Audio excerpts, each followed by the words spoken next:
Bonjour les enfants, j'espère que vous allez toujours bien. Alors, comme prévu, nous allons faire aujourd'hui la correction du travail sur texte, Le Diable des Rochers. Bien, j'espère que vous avez très bien lu le texte. Je vous demande pas de me faire des réponses parfaites. Ce qui m'intéresse le plus, c'est que vous ayez lu le texte, vous l'avez compris dans l'ensemble. Ce qui m'intéresse en réalité, c'est que vous restiez en contact avec la lecture. Voilà, alors, je suppose que tout le monde a lu le texte.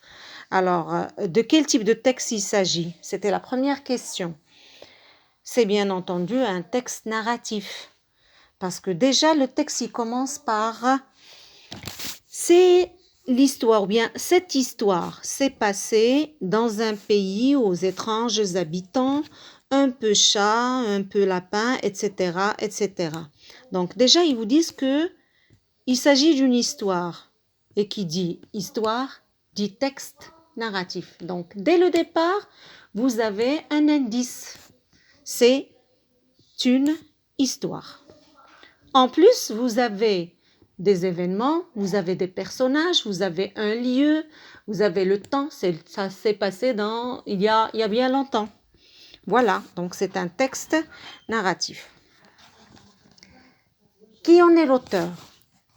Généralement, l'auteur et toutes les informations concernant la collection, l'édition ou le titre de l'œuvre d'où est extrait le texte se trouve à la fin du texte, généralement.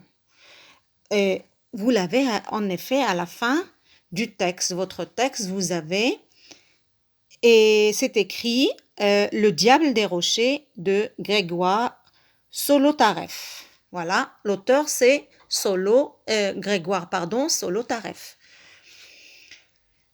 On arrive maintenant à une question très importante, c'est qui sont les personnages principaux de l'histoire?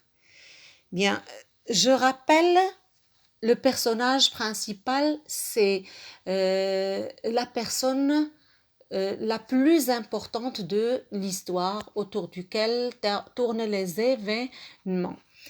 Et si vous avez bien lu votre texte, vous allez vous rendre compte que les personnages principaux sont le Diable des Rochers et la petite Angélique. Voilà, c'est écrit. Les personnages principaux sont le Diable des Rochers et Angélique, la petite fille. Et puis la quatrième question, elle est très importante parce que elle vous pose la question suivante. Qui est Diable des Rochers et comment l'est-il devenu? Vous remarquez que ici, dans la question, j'ai commencé Diable par des majuscules. Vous le remarquerez aussi dans le texte et je n'ai pas mis le déterminant parce que le mot ou la Diable des Rochers, c'est devenu par la suite une espèce de nom propre. Donc, j'ai posé de cette manière ma question pour montrer que c'est devenu son nom. Il s'appelle Diable des Rochers. Bien,